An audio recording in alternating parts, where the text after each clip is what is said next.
Hello, everybody, and welcome to Planet FPL, the world where everything revolves around Fantasy Premier League. But not every day, James. Sometimes we record podcasts about other things, and today is one of those days. More important things sometimes, right? Yes. The real indeed. world. Yeah, today we're going to be focusing on the blackout that happened at the weekend, which is obviously a protest against online discrimination. That's what we're focusing on today.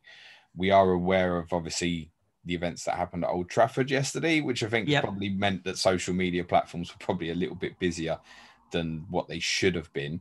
I guess the first place to start is why did we have a social media blackout at the weekend? I think it's everybody trying to make a stand against racism, or at least show the social media platforms that they need to make changes. And obviously Thierry Henry completely took himself off social media a couple of weeks ago, right? Probably about 3 weeks ago or what have you. A bit longer, I think, yeah. And I think that was one of the trigger points that everyone was like, yeah, okay, do you know what? We just need to remove ourselves from them. I think, it's fans trying to stand up for what they believe in. I think it's interesting because off the back of, obviously, the Super League protests, we saw certainly because the Super League was announced on the Sunday, and then on the Monday there was quite a lot of movement amongst certain people to say, well, nobody spoke this loud about more important matters like racism, right? Correct. You couldn't fucking argue it at all. And then it got people like Patrick Bamford speaking out after the Leeds-Liverpool game, saying basically exactly that, which was like really powerful when there was so much questioning on the Super League, stuff like that. And I was quite impressed, actually, in the fact that rather than kind of sit on it, when there was obviously quite a big week for the Premier League in terms of dealing with things, that actually there was, okay, right, let's sit around the table, let's do something. Let's actually do something. There's a lot of people, obviously, of the opinion saying, well, everybody has been really loud about the Super League. And obviously, in Manchester United's case, we've seen some individual cases to their specific football club, which were highlighted very loudly yesterday. Yet everyone stayed really silent about this. So do you think the principal idea of just boycotting social media and like saying nothing, was that even the right thing to do? As opposed to everybody raise their voices and start saying we want to stand up for it. I do. I think the reason it was boycotting the social media platforms was to target the platforms themselves, as opposed to anything to do with getting the message heard. Obviously, yes, I think if you wanted to get the message spread wider that we won't stand up and for discrimination, then shouting louder is the solution. But here, I think the message was being sent to the social media platforms, not just to the wider general football fan base. So the only way to hurt the social media platforms is through users and that kind of thing. I mean, they sell our data to advertisers, and if there's no users to sell that data of or advertise in front of, then they're going to get hurt in the pocket. And I think that's part of the reason why people are saying boycott it. If we're not there, they can't profit off us. Do you think it will have hurt them? Probably not, to be honest with you. Like you said, the stuff that kicked off yesterday at Old Trafford meant that they're probably busier than usual. But no, I don't think so. I think the football community, as part of the user base of something like Twitter, for example, is 1 or 2%, maybe. There's so many other communities of people that use the platform that I think it won't have been a drop in the ocean, to be honest with you. So it makes you think, why bother? Well, yeah, true. What I don't know, if we're talking about racism and discrimination in football, the same thing must occur in American sports, for example, American football, basketball, that kind of thing. And so I wonder what kind of protests they're having over there, because I think the user base of these platforms in American sports is going to be way higher. So if they did a blackout, for example, it'd hit them much harder. And I'd assume that this kind of racist abuse and discrimination is happening in American sports as well as football. Yeah, but then we've seen I kind of the taking the knee obviously started out in America, didn't it? Yes. Yeah. So from that perspective, I guess the social media profiles kind of been on the spotlight on American sports. Not like there's nothing been happening in American sports. Wasn't there a basketball game, I want to say, about 6 months ago that didn't take place prior or something? Something to do with a sponsor or something. Both teams said, right, no, we're not playing or something. My thought on it in terms of the weekend is, and I definitely agree to people who say, no, we need to speak up and make noise rather than being silent. I don't disagree with that opinion at all. Yeah. I kind of stand with people who stayed on social media and wanted to make noise about stuff. Absolutely fine. No one thinks of anybody different for not being inactive on social media at the weekend. I think my thought on it was that at a time when there was so much focus on issues in football, such as money and power, that this was quite a powerful statement to actually at least just create the noise of it. And it's actually silence that has created the noise, if you will, in a roundabouts way. I mean, what would it have been more impactful if all the football clubs in England sent the same tweet out and then that's it? I'm not sure it would be in a roundabouts way. No, I'm not sure it would I'm with be. you on that. Do you think we'd ever get to the stage where, and I guess we've seen political process such as Black Lives Matter movement and stuff, but in terms of its relation to football, could you ever foresee a day where football fans would protest about this sort of thing outside a football stadium or outside Parliament? That's a very good question. I'd like to say yes, but I'm not sure if they would. Or I'm not sure if they did, it would be reported in the media in the same way that some of these other protests are, and whether or not the numbers would be there.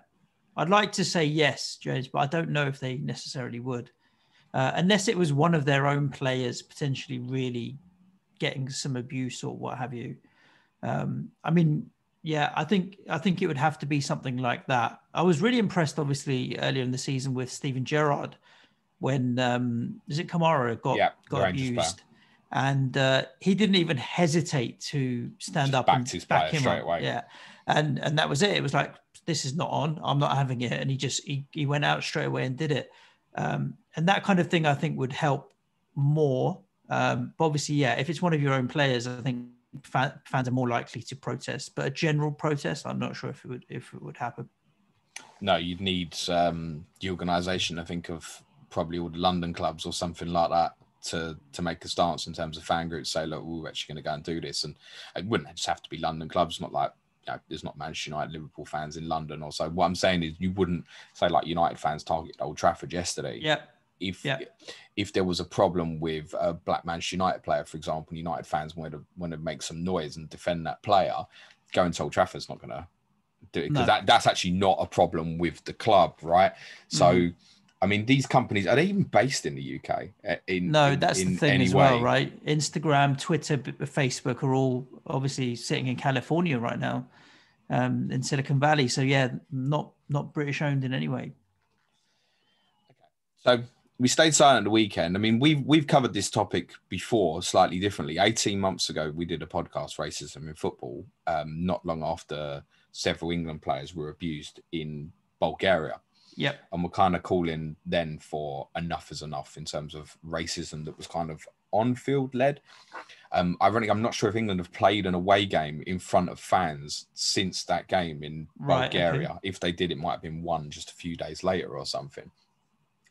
So it's very difficult at the moment to paint the picture to understand if it will be any different on the terraces when fans go back, because obviously it's so much hatred amongst football fans at the moment for, again, it's more like financial issues, but we don't know if anything will change in society in some of these countries across Europe that we highlighted where there are obviously significant problems, and a lot of that is through educational issues, and these people don't actually understand. It's one of the big things, right? People don't understand the consequences of the words that they're saying.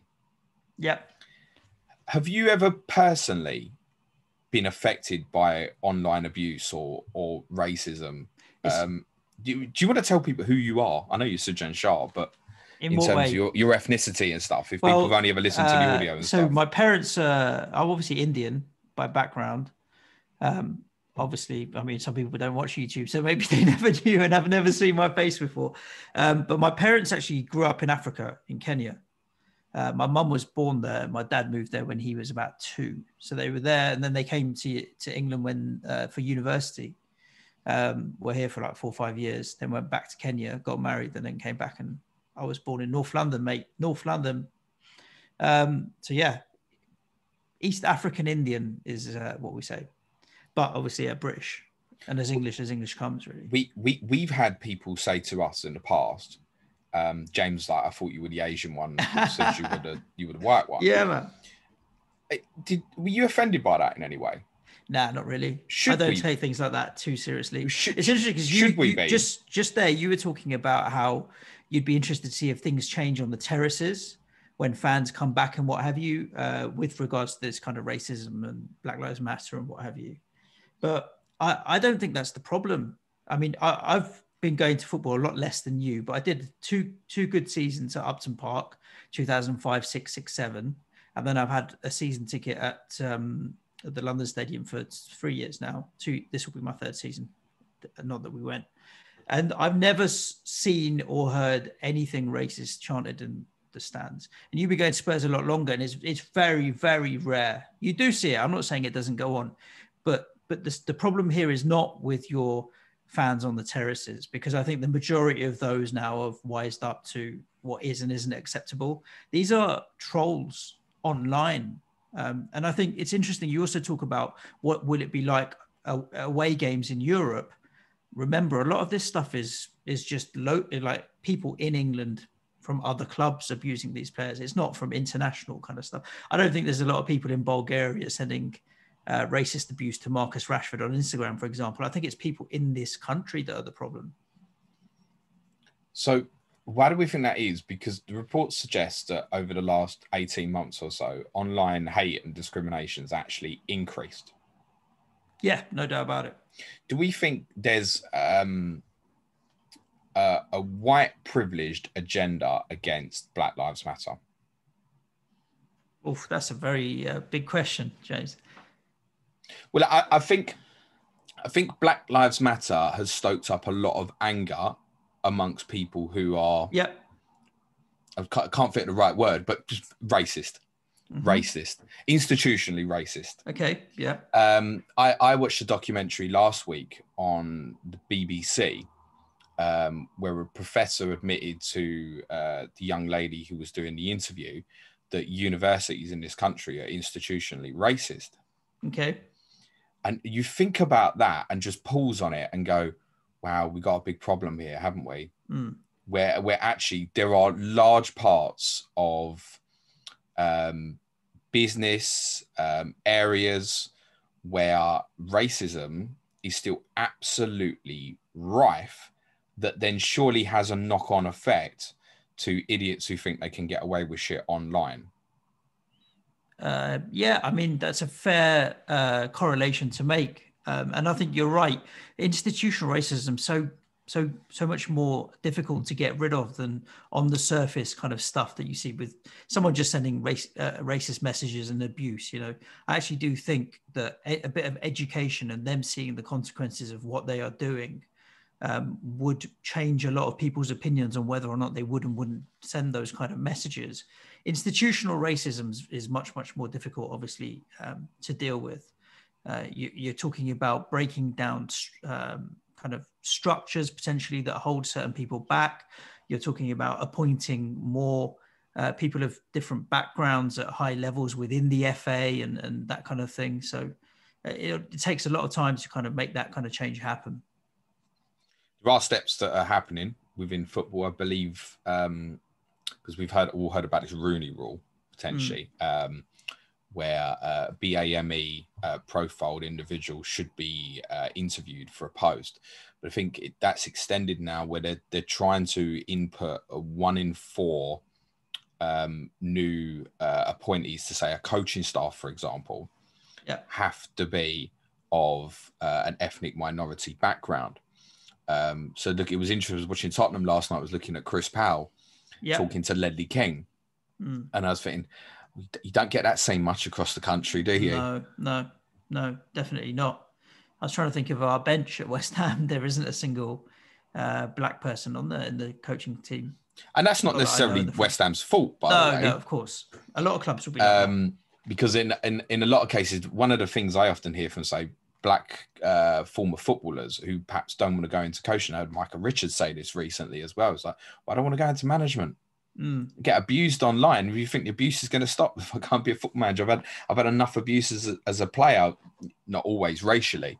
Why would I want to go and do that? And that seems to, I wonder if though, because of the racial discrimination, which it feels like the majority of black footballers at least are suffering or have suffered in some form, there's no way they'd want to go into management, a position which is obviously targeted in terms of every single weekend. There's probably not a single manager who escapes criticism in some way, No, you're right. Be it Guardiola or Sam Allardyce. But Man City fans, or why did Guardiola pick this team or whatever, every single weekend, right? So why would you want to put that yourself in that position where you are open to being vilified, for example? I think there's I'm not sure that there's actually as many black people that are actually choosing to go down the pathway of coaching and management and stuff. But we definitely know that there's differences in terms of racial profiling when applying for jobs.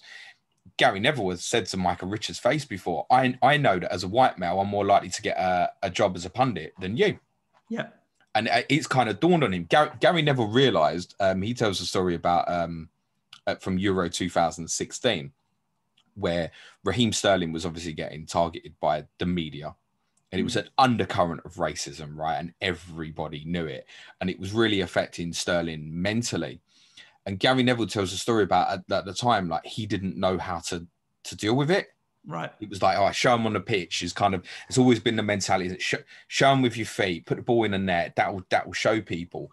But I think there's an understanding. There's what is at least beginning to be an understanding now of how racism actually affects the individual and what the consequences are within that. And Neville basically is one of the biggest mistakes of my life, right? Was that I didn't know how to comfort Sterling and make things better for him. And it kind of got swept under the carpet. Now that's only 5 years ago. So I feel like we're now at a stage where the awareness is greater. One of the messages I've been saying to people is you're not going to change racism overnight. Us staying silent doesn't mean that when everyone goes back online on Tuesday, that everything's suddenly going to be better. It's not. I don't expect that the people who are suffering racist abuse, that it's suddenly going to go away. In a way, it might get worse before it gets better. I think you're right that the awareness is greater now. I think a lot of that's player-led as well. I feel like players now, James, are much more willing to say, yo, I'm getting abuse here, and sharing and showing those messages. Wilfried Zaha does it. Marcus Rashford does it. Ian Wright the other day on BBC with Alan Shearer was showing some of the messages that he'd received. I think I feel like maybe my memory is not always the best, but compared to 4 or 5 years ago, players are more willing now to say, yo, hang on a second, and showcase that they're being abused, whereas they might not have said anything about it back then.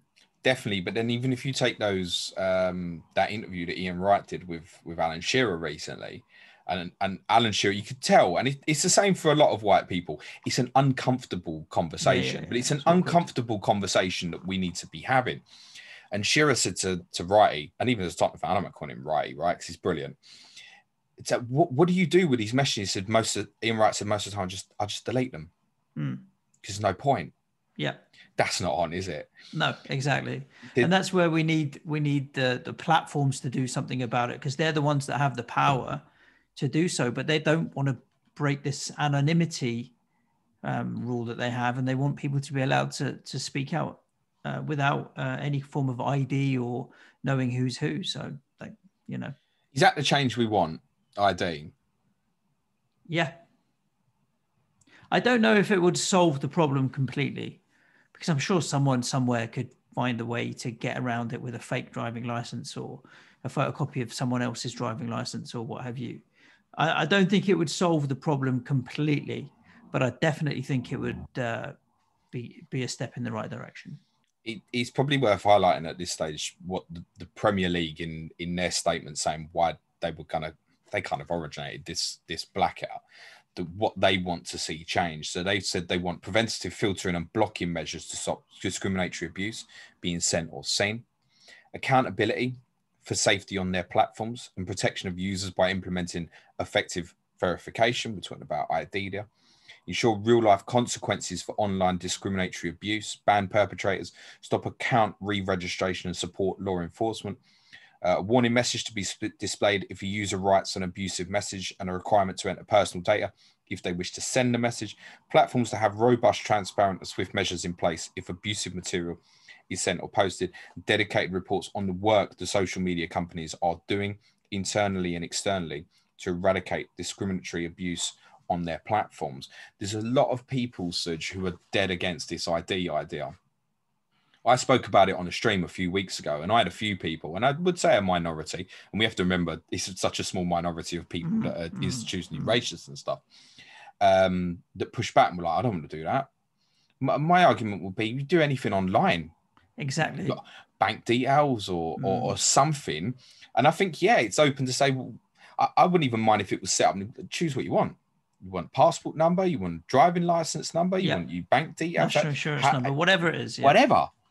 Just something that verifies you as a user. I watched a very empowering interview from a Livingston player in a press conference done by Livingston last week by Marvin Bartley, who's an English black player who plays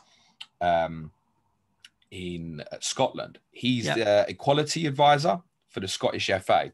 So he's got a bit of a voice within Scottish football in terms of what he's saying. And what he suggested was, for Twitter, for example, was a green tick. So currently you've got celebrities, quote in quote, have this blue tick to prove that that's them, for example. And what he recommended was a green tick. And all that does is tell you that if a person is verified or not.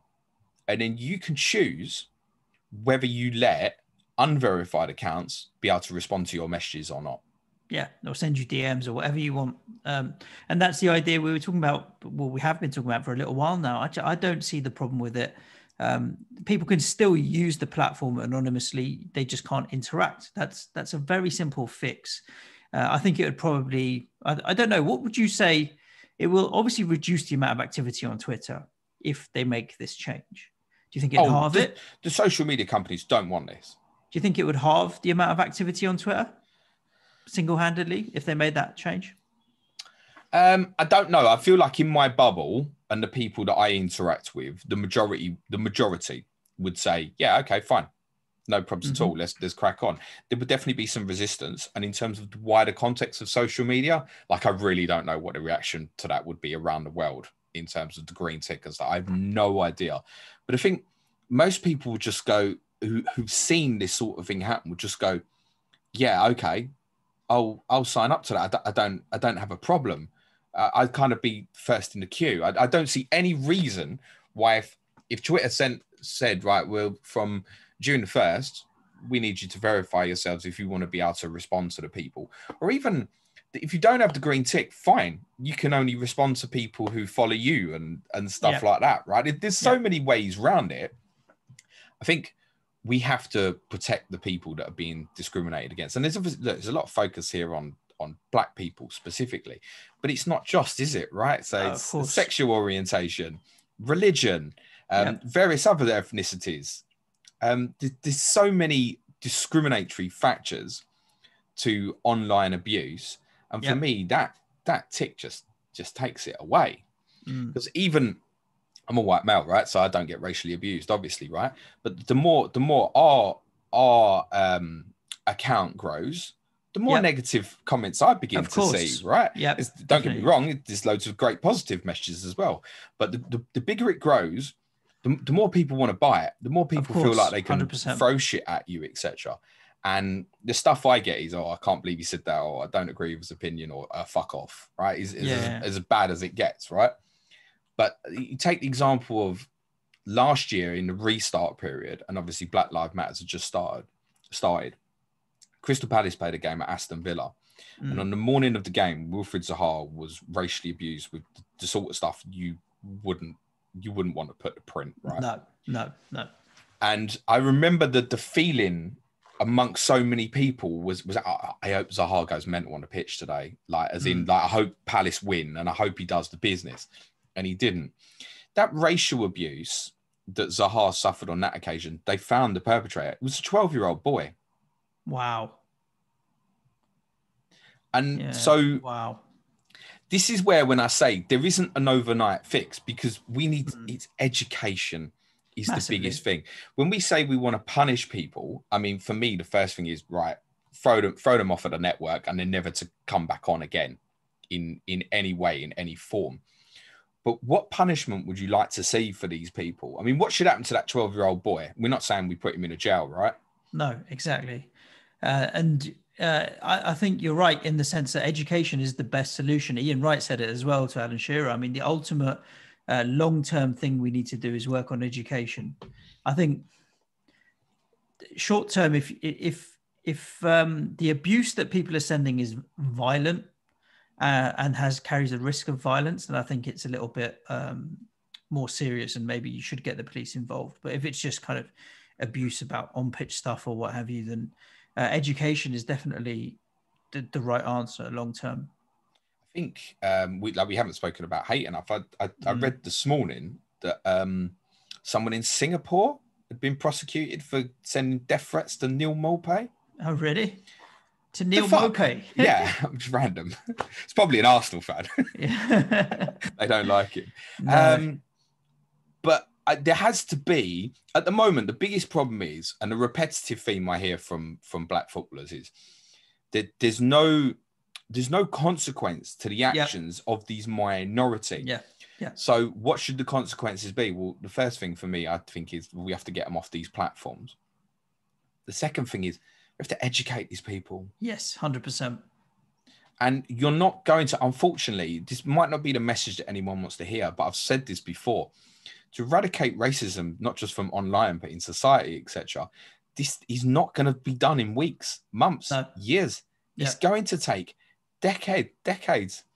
Look at some of Trump's followers, right? Yeah.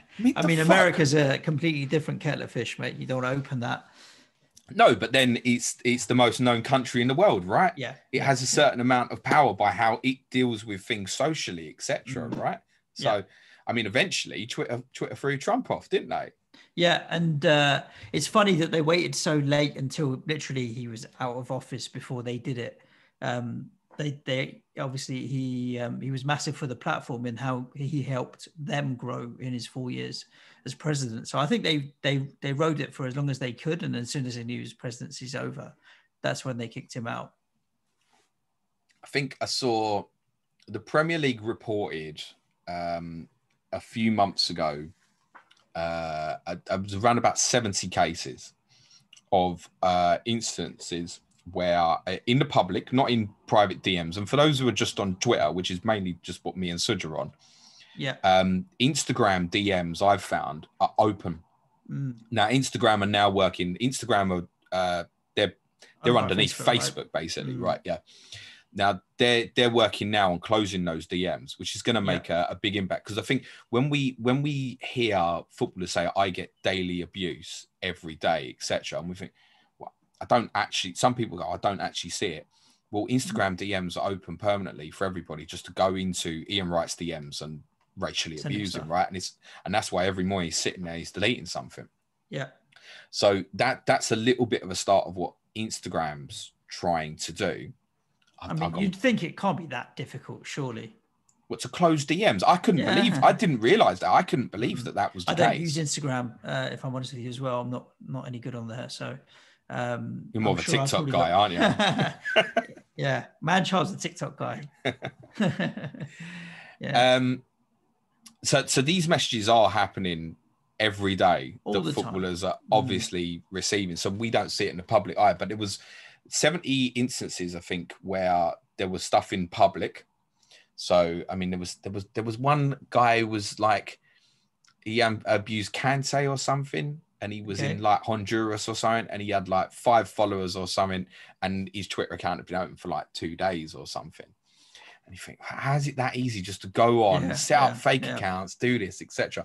But I think of the 70 cases that the Premier League reported, half of them are still, you can see them now. Right. They're still there somewhere in the Twitter sphere. Haven't even been deleted. They're still there.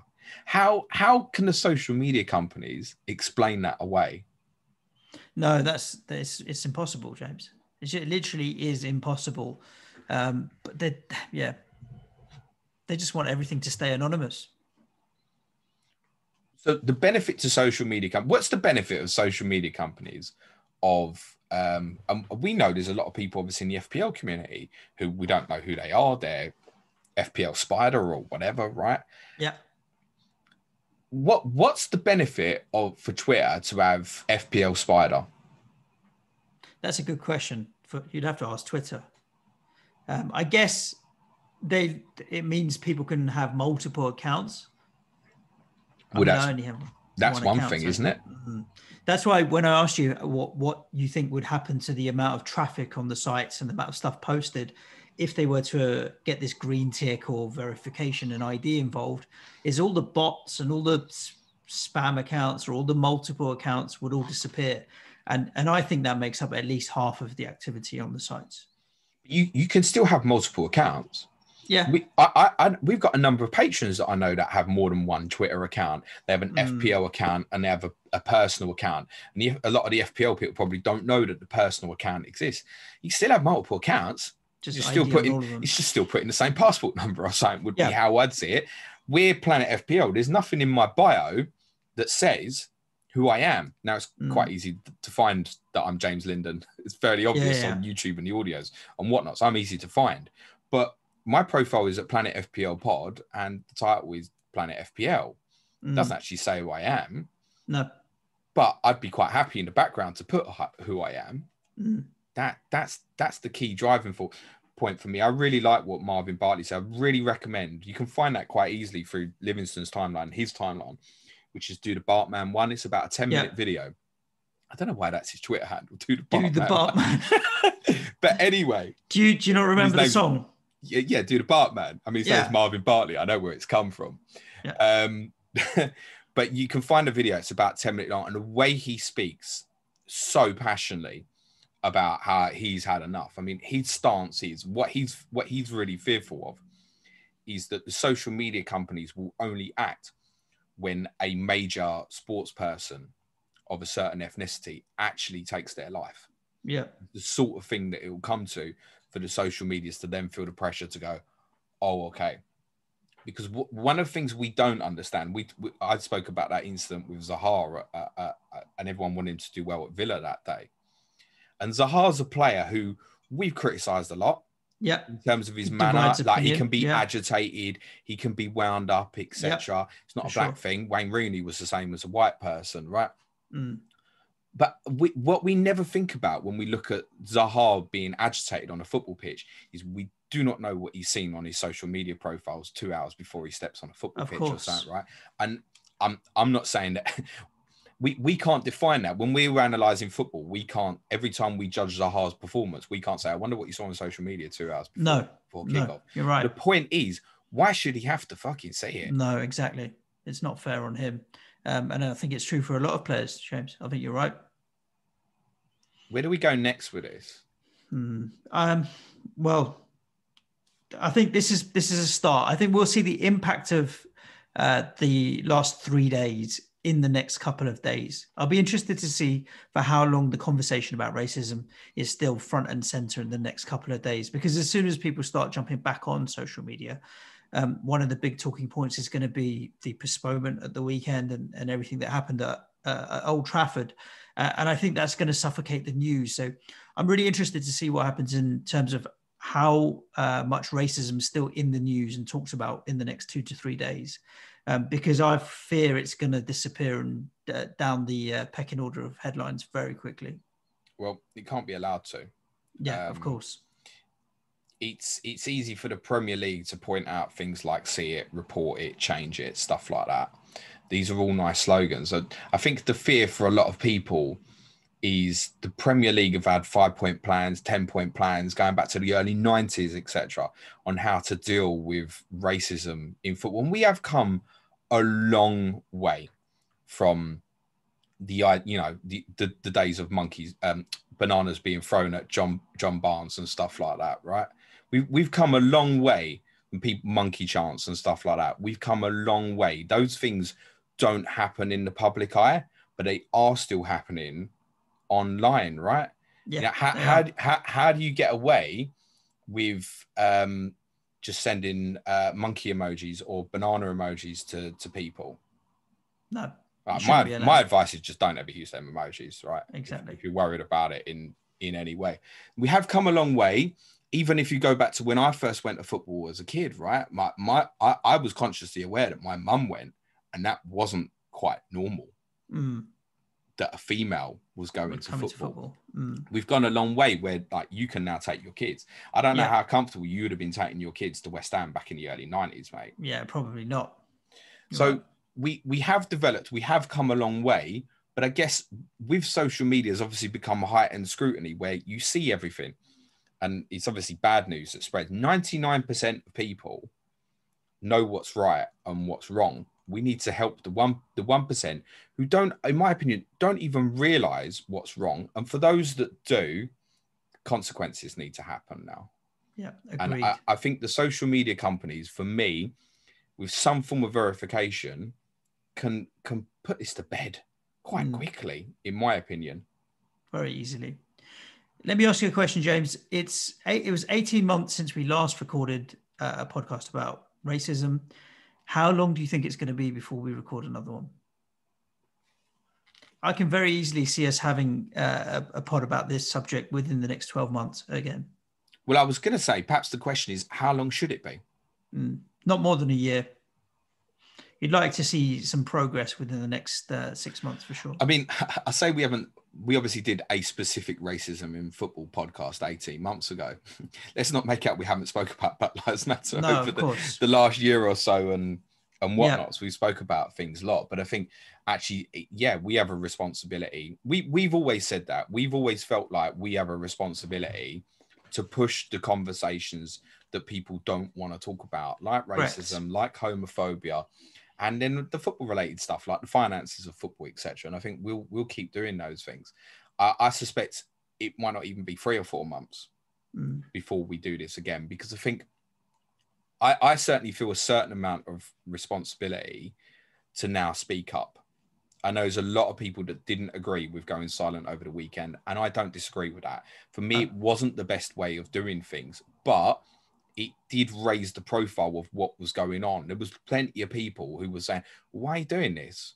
There was plenty of people knocking up my deadline stream, which I brought forward 24 hours on Thursday, going, James, don't give me a heart attack. I thought I'd missed deadline. Yeah, I think, do you not know what's going on? I'm not going to do the stream during the blackout period and stuff.